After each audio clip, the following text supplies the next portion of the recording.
स्थानिक स्वराज्य संस्थेतील ओबीसी आरक्षणावर आज सुप्रीम सुनावणी पार पडणार आहे। राज्यातील रखडलेल्या स्थानिक स्वराज्य संस्थांच्या निवडणुकांमध्ये ओबीसी आरक्षणाच्या मुद्द्यावर सध्या सुप्रीम कोर्टात सुनावणी सुरू आहे। गेल्या वेळी सुनावणीच्या दरम्यान आरक्षणाची 50% मर्यादा जर राज्य सरकार आणि राज्य निवडणूक आयोगाने ओलांडली तर निवडणुका स्थगित करण्याचा इशारा सुप्रीम कोर्टाने दिला होता। मर्यादेपेक्षा आरक्षण नगरपंचायत आणि नगरपालिकांच्या निवडणुकांमध्ये आढळून आल्यास निवडणुका स्थगित करण्याचा इशारा दिल्यानंतर सुप्रीम कोर्टाने राज्य सरकारला नोटीस बजावली होती। या याचिकेवर आज सुप्रीम कोर्टात सुनावणी होणार आहे। न्यायमूर्ती सूर्यकांत आणि न्यायमूर्ती जायमल बागची यांच्या खंडपीठापुढे ही सुनावणी होणार आहे। सुप्रीम कोर्टाने दिलेल्या नोटिसांवर राज्य निवडणूक आयोग आणि राज्य सरकार काय जबाब नोंदवतं याकडे संपूर्ण महाराष्ट्राचं लक्ष लागलंय। राज्यातील स्थानिक स्वराज्य संस्थांच्या निवडणुकांचं भवितव्य आजच्या सुनावणीमध्ये निश्चित होणार आहे।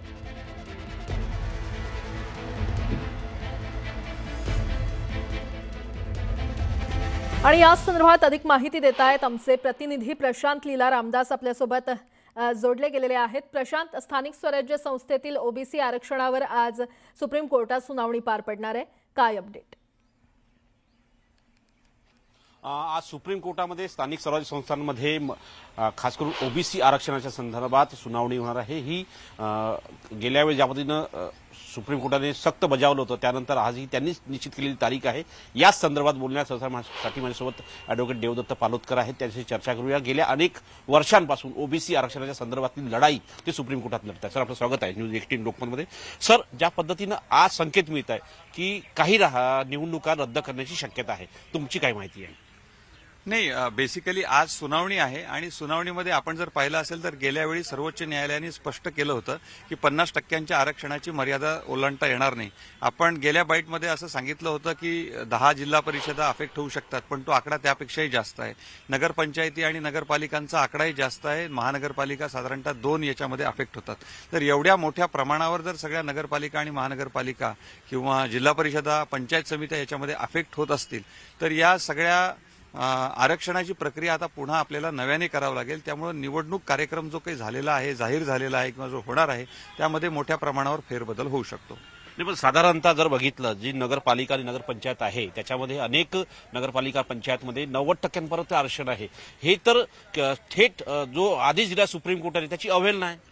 बरोबर आहे। के कृष्णमूर्ती नावाचं एक घटनापीठाचं जजमेंट आहे, त्याच्यामध्ये त्यांनी असं सांगितलेलं आहे की एससी आणि एसटी जे कॉन्स्टिट्यूशनल रिझर्वेशन आहे ते सोडून इतर रिझर्वेशन जे आहे तर ते 50% मर्यादा त्यांनी स्थानिक स्वराज्य संस्थांच्या या निवडणुकांमध्ये घालून दिलेली आहे। म्हणजे थोडक्यात एससी, एसटी आणि इतर जे काही आरक्षण आहे ते 50% वर जाता कामा नये। आता जर हे आरक्षण 50% वर गेलं तर मग सरळ सरळ घटनापीठाने जे जजमेंट दिलेलं आहे त्याचा तिथे भंग होतो। त्यानंतर विकास किशनराव गवळी या 3 सदस्यीय खंडपीठाने जे जजमेंट दिलेलं आहे घटनापीठाने आपल्या फुलबेंचनी त्याचा सुद्धा इथं भंग होतो। त्यामुळे जर हे 90% वगैरे जर गेलं असेल तर ते मुळातच चुकीचं आहे। फक्त ते एससी एसटीचं जे काही रिझर्वेशन आहे ते त्यालाच फक्त आपल्याला एक्सेप्शन आहे, बाकी रिझर्वेशन जाऊ शकत नाही। ही आजच्या तारखेची तरी कायदा आहे। जोपर्यंत तो निकाल त्याचा पुनर्विचार होत नाही तोपर्यंत हे एवढ्या मोठ्या प्रमाणावर निवडणुकांमध्ये आरक्षण देणं शक्य होणार नाही। राज्य निवडणूक आयोग आणि राज्य सरकारला आपलं प्रतिज्ञापत्र दाखल करण्याची आजपर्यंत मुदत होती, काय वाटतं त्यांनी कशा पद्धतीने प्रतिज्ञापत्र दाखल केलं, तुमच्याकडे आलं का ते? नाही, मुळामध्ये त्यांनी काही प्रतिज्ञापत्र अजून दाखल केलेलं नाहीये आणि ते कुठलंही अजून त्याची काही माहिती आलेली नाहीये। कारण 17 तारखेला पहिल्यांदा ते हजर झाले आणि आज 19 तारीख दुसरीच तारीख आहे। त्यांनी आपण पाहिलं असेल की सिनियर ॲडव्होकेट महान्यायवादी जे तुषार मेहता साहेब आहेत त्यांनी सांगितलं होतं की आम्हाला शुक्रवारपर्यंत वेळ वगैरे लागेल या प्रकरणामध्ये, पण मग याचिकाकर्त्यांनी असं सांगितलं की नॉमिनेशनची प्रक्रिया सुरू आहे त्यामुळे तातडीने हे प्रकरण आज ठेवलंय। आता आज राज्य सरकार काय बाजू मांडते किंवा राज्य निवडणूक आयोग काय बाजू मांडतं यावर सगळी पुढची दिशा ठरेल। कारण असं आहे की 6 मे 2025चा जो आदेश आहे त्याच्या आता इंटरप्रिटेशनचा प्रश्न आहे। इंटरप्रिटेशन आता करेल कोर्ट, निश्चितपणे करेल। सुनावणी साधारणतः 11:30 पावणे 12 होण्याची शक्यता आहे। धन्यवाद। हे होते देवदत्त पालोदकर। पण महत्वाचं म्हणजे जर बघितलं 12:30 पर्यंत राज्यातल्या स्थानिक स्वराज्य संस्थांचं भवितव्य निश्चित होणार आहे। बरं प्रशांत, अपडेट घेत राहू। तुर्तास धन्यवाद या संपूर्ण माहितीसाठी। आणि या संदर्भात बबनराव तायवाडे यांच्याशी आमच्या प्रतिनिधींनी संवाद साधलाय, पाहूयात। स्थानिक स्वराज्य संस्थांच्या निवडणुकांमध्ये 27% असलेला राजकीय ओबीसी आरक्षणावर आता टांगती तलवार आहे, कारण हे सगळे प्रकरण सर्वोच्च न्यायालयात आणि आज सर्वोच्च न्यायालय या सगळ्या प्रकरणाबाबत काही निर्णय देऊ शकतं, काय तो निर्णय असू शकतो आणि जर तो ओबीसींच्या विरोधात गेला तर ओबीसी नेत्यांची काय भूमिका असेल हे जाणून घेण्यासाठी आपल्यासोबत राष्ट्रीय ओबीसी महासंघाचे राष्ट्रीय अध्यक्ष बबनराव तायवाडे आहेत. सर, आता स्थानिक स्वराज्य संस्थांच्या निवडणुका सुरू आहे, यामध्ये आता ओबीसींच्या राजकीय आरक्षणावर टांगती तलवार असल्याचं दिसून येतं. नक्कीच दिसून येऊन राहिलेलं आहे. सुप्रीम कोर्टाने मागील 3-4 दिवसापासून जी भूमिका घेतलेली आहे त्या भूमिकेमुळे हे टांगती तलवार आम्हाला दिसत आहे. अन्यथा ज्यावेळेस राज्य सरकारला सुप्रीम कोर्टाने निर्देश दिले होते की 2022च्या पूर्वीच्या नियमाप्रमाणे आपण स्थानिक स्वराज्य संस्थेच्या निवडणुका घ्याव्यात.